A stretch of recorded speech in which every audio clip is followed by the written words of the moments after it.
नमस्कार आप सभी को। आज मैं बात करना चाहती हूँ अकेलेपन के बारे में। बहुत से लोग शिकायत करने लगे हैं आजकल कि मुझे आइसोलेशन होता है। इतना पैसा कमाने के बाद भी मुझे महसूस होता है कि मैं अकेला हूँ। इतना ज़्यादा शोहरत और बिज़ी रहने के बावजूद जब आप वापस घर लौटते हैं तो अक्सर ऐसा महसूस होता है कि मेरे साथ कोई बात करने वाला नहीं है।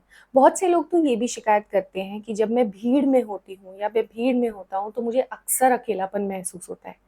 ये जो भीड़ में भी अकेलापन महसूस करने की जो प्रॉब्लम है ना, ये वाक़ई में बहुत बड़ी है। और आज हम इसी पे ही थोड़ी-सी रोशनी डालेंगे और समझेंगे कि आखिर ये प्रॉब्लम उठती कहाँ से है। अक्सर आपने लोगों को बोलते हुए सुना होगा कि हम इंसान सोशल एनिमल्स होते हैं। वो ऐसा क्यों बोलते हैं? जब इंसान पैदा होता है तो उसके आसपास बहुत सारे लोग होते हैं। उसको केयर करने के लिए डॉक्टर, नर्सेज, उसके बाद उसका खुद का परिवार जैसे कि माँ-बाप, चाचा-चाची, मामा-मामी। सिर्फ पैदा होने के टाइम ही नहीं, बल्कि आगे आने वाले जितने भी दिन होते हैं, जितने महीने होते हैं जहाँ उसको केयर चाहिए होती है। उसे दूध चाहिए तो उसको इमीडिएट केयर मिलती है।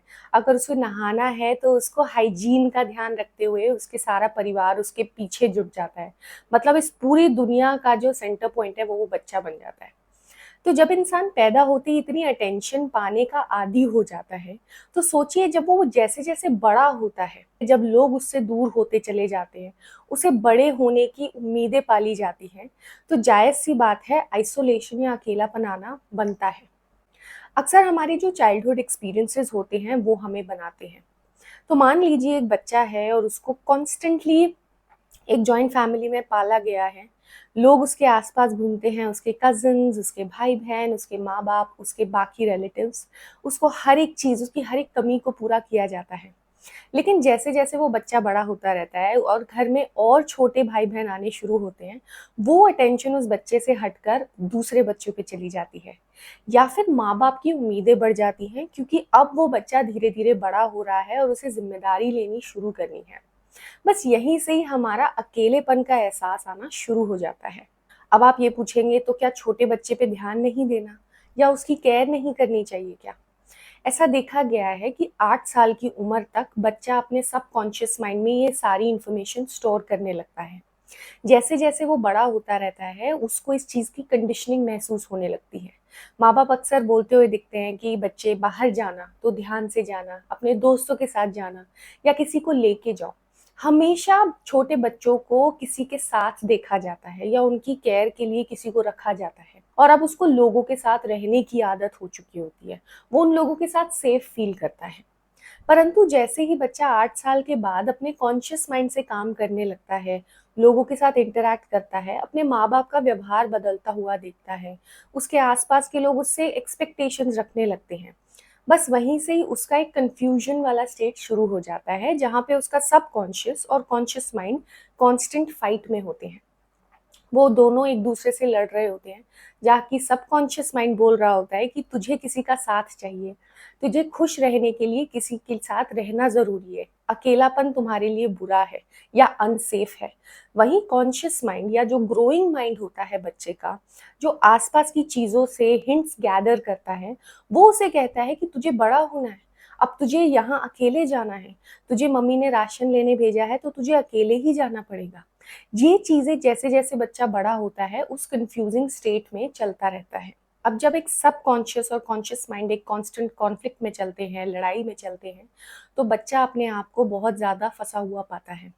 बहुत सारे बच्चे होते हैं, वो इस चीज़ से निकल जाते हैं क्योंकि वो डिफेंस मैकेनिज़्म्स डेवलप कर लेते हैं। वो लड़ने की क्षमता, लड़ने की शक्ति पा लेते हैं। लेकिन बहुत सारे बच्चे इस चीज़ से नहीं उभर पाते हैं और उनके मन में एक ऐसा भाव आने लगता है जहाँ पे उन्हें लगता है कि कोई मुझसे प्यार ही नहीं करता, कोई मेरी चिंता नहीं करता, कोई मेरे साथ अब रहना नहीं चाहता और यही उनको अकेलेपन या आइसोलेशन का एहसास देना शुरू करता है। बहुत सारे पेरेंट्स ऐसे भी देखे गए हैं जो अपने बच्चों को ओवर प्रोटेक्ट करके रखते हैं। वो बहुत ज़्यादा उनके साथ समय बिताना या फिर उनको अकेला ना छोड़ना, उनको अपने आप कोई काम ना करने देना, उन्हें इंडिपेंडेंट नहीं बनाते हैं। ऐसे ही पेरेंट्स के बच्चे अक्सर देखे गए हैं ऐसी कॉन्फ्लिक्ट में क्योंकि उन्हें अक्सर ये फील होता है कि हमको किसी का साथ चाहिए है। वो इंडिपेंडेंट नहीं बन पाते हैं, वो स्ट्रॉन्ग नहीं बन पाते हैं। तो मेरी ये राय है आप लोगों से कि अगर आपको अपने बच्चों को कुछ भी प्यार, अफेक्शन या किसी तरीके का सपोर्ट देना है, वो एक लिमिट तक दीजिए।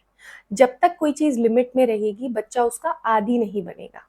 अब आप कहेंगे कि मैम ये तो चाइल्डहुड एक्सपीरियंस थे, ये तो बन चुके हैं। जी हाँ, बिल्कुल सही कह रहे हो। अर्ली चाइल्डहुड एक्सपीरियंसेस या बचपन के जितने भी हमारे साथ इंसिडेंट्स होते हैं, वो हमारी ज़िंदगी पे पूरी लाइफ के लिए एक छाप छोड़ देते हैं।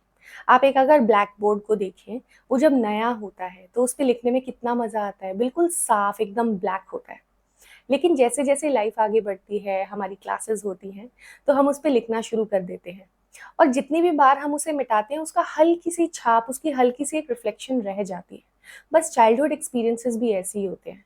हम चाहे कितनी भी कोशिश कर लें अपने आप को बदलने की, अपने आप को समझाने की, हमारे अगर ऐसे एक्सपीरियंसेस रहे हैं, अगर हमारे पेरेंट्स ने हमें कॉन्स्टेंटली किसी पे डिपेंड होना सिखाया है, लोगों के साथ रहना सिखाया है, वो हमारी ज़िंदगी पे फॉरएवर एक छाप छोड़ के चली जाती है और उसे मिटाना या उसे भुलाना बहुत मुश्किल होता है। तो अब आप लोग सोचेंगे कि मैम फिर अकेलेपन या आइसोलेशन को दूर करे तो करे कैसे? इसके कुछ बहुत आसान तरीके हैं। अपने आप को समझाएँ। इसका मतलब क्या है? अक्सर हम देखते हैं कि बहुत सारे बीमारियाँ या साइकोलॉजिकल डिसऑर्डर्स में लोगों को पता ही नहीं होता है कि उनके साथ हो क्या रहा है।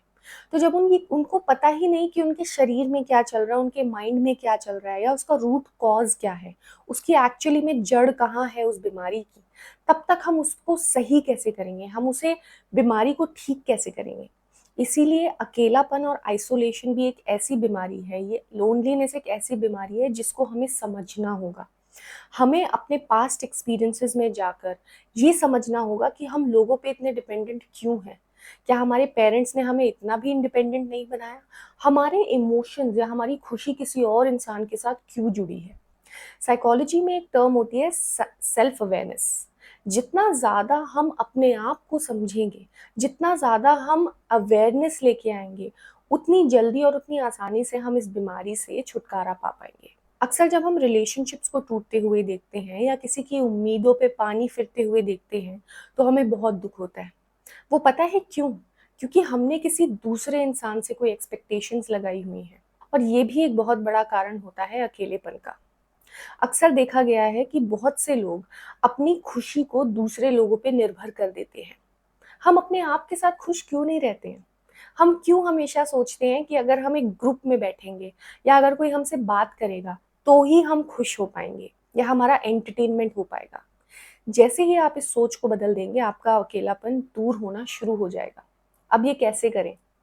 बहुत से लोग अपने लिए एक हॉबी ढूँढते हैं या एक पैशन ढूँढते हैं। बहुत से लोग ये देखते हैं कि अगर मुझे कहीं जाना है, मुझे कोई काम करना है, मुझे अपने लिए कोई डिसीज़न लेना है, तो वो मैं इंडिपेंडेंटली लूँ। अगर आप ये सारी चीज़ें प्रैक्टिस करना शुरू कर दें, तो आपका अकेलापन दूर होना शुरू हो जाएगा। आपने अक्सर नोटिस किया होगा कि बहुत से बूढ़े लोग होते हैं जिनके बच्चे अब्रॉड जाके सेटल हो जाते हैं या उनसे थोड़ा दूसरे शहर में जाके नौकरी करने लग जाते हैं। लेकिन फिर भी उनकी दिनचर्या, उनका रूटीन इतना परफेक्टली सेट होता है कि उनको किसी की ज़रूरत ही नहीं है। चाहे ज़मीन आसमान एक हो जाए, दुनिया इधर से उधर हो जाए, उनको अपना रूटीन फ़ॉलो करना है और वो अपने में ही मस्त रहते हैं। उन्होंने क्योंकि अपनी ज़िंदगी को अपने हाथों में लिया है। ये याद रखिएगा, जैसे ही आप अपना कंट्रोल किसी दूसरे इंसान को या इस दुनिया में किसी और चीज़ को अपनी ज़िंदगी का कंट्रोल देने लगेंगे, आपको अपने आप में ही एक खालीपन और अकेलापन फ़ील होने लगेगा। ऑन द अदर हैंड यही जो लोग होते हैं, जो अपने आप का ध्यान रखते हैं, जो अपनी खुशी अपने आप से हासिल करने की क्षमता रखते हैं, उनको कभी भी अकेलापन महसूस नहीं होता है। बहुत सारे लोग ऐसे भी होते हैं जो अपनी खुशी या अपनी दुःख दूसरे लोगों के साथ शेयर करते हैं। ये एक अच्छी बात है, ये एक अच्छी आदत है। लेकिन अगर आप अपनी खुशी से ज़्यादा लोगों के साथ दुःख शेयर करने लगेंगे, कॉन्स्टेंटली क्रिब करते रहेंगे, उनके सामने चैं चैं चैं, हमेशा अपना रोने जैसा मुँह लेके जाना या दूसरों से खुश रहने के लिए तरीके माँगेंगे, उनसे टिप्स माँगेंगे या कोशिश करेंगे कि हमेशा वो इंसान आपके साथ रहे, ऐसा पॉसिबल नहीं है। एक पॉइंट ऐसा भी आएगा जहाँ पे वो इंसान आपके साथ बात करना ही बंद कर देगा, क्योंकि उनको हमेशा आपके अंदर से एक नेगेटिव वाइब आएगी। इसीलिए मैं हमेशा कहती हूँ, अपने लाइफ में अपने पैशन को ढूँढिए, अपनी खुशी का ज़रिया खुद बनाइए। ऐसे लोग बहुत कम मिलते हैं जो केयर फ्री होते हैं। जो केयर फ्री होते हैं वो अपना ध्यान बहुत अच्छे से रख पाते हैं और शायद जवानी में ही नहीं, जब आप ओल्ड एज में भी पहुँचेंगे, तो आपके लिए ये टिप्स बहुत ज़्यादा काम आने वाली हैं। लोग अक्सर ये समझ ही नहीं पाते हैं कि उनके अंदर जो ये कन्फ्यूजन चल रही है, उन्हें उसके साथ अडैप्ट करना है। बहुत कम लोग ये समझ पाते हैं कि अगर वो इस चीज़ के साथ अडैप्ट कर लें, तो वो अकेलेपन को मात दे सकते हैं।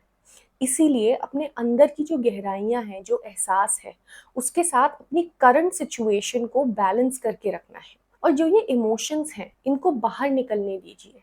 जितना ज़्यादा आप इसका एहसास करेंगे, जितना इनको एड्रेस करेंगे, उतना ज़्यादा आप अपने आप को समझ पाएँगे। अगर आप इन इमोशंस को दबाते रहेंगे, अपने अकेलेपन को नहीं समझेंगे, तो कल को ये और ज़्यादा इंटेंसिटी से निकल के बाहर आएँगे और आपके शरीर में अलग-अलग बीमारियों की तरह बन के पनपने लगेंगे। अकेलेपन को दूर करने का सिर्फ़ और सिर्फ़ एक इलाज है कि आप अपने आप को समझें, अपनी फीलिंग्स को एड्रेस करें, दूसरों से कम एक्सपेक्टेशंस रखें और सबके साथ घुल-मिल के रहें। चाहे फिर आपको वो अकेलेपन में भी गुज़ारना पड़े, तो आपको उस चीज़ का दुःख नहीं है। अगर आपके साथ दोस्त हैं, आपके साथ ग्रुप ऑफ पीपल हैं, आप उसमें भी खुश हैं और आप अपने आप के साथ भी खुश हैं। तो आज की वीडियो के लिए इतना ही। मैं आपको मिलूँगी अपनी अगली वीडियो में। प्लीज़ इस वीडियो को अगर आप पसंद करते हैं तो प्लीज़ इसे लाइक कीजिए, हमारे चैनल को सब्सक्राइब कीजिए और वीडियो ज़रूर शेयर कीजिए। शायद आप किसी ऐसे इंसान को जानते हों जो अकेलेपन से गुज़र रहा हो और उसको इस वीडियो से कुछ मोटिवेशन मिल सके। मैं आपको मिलूँगी अपनी अगली वीडियो में, तब तक के लिए नमस्कार।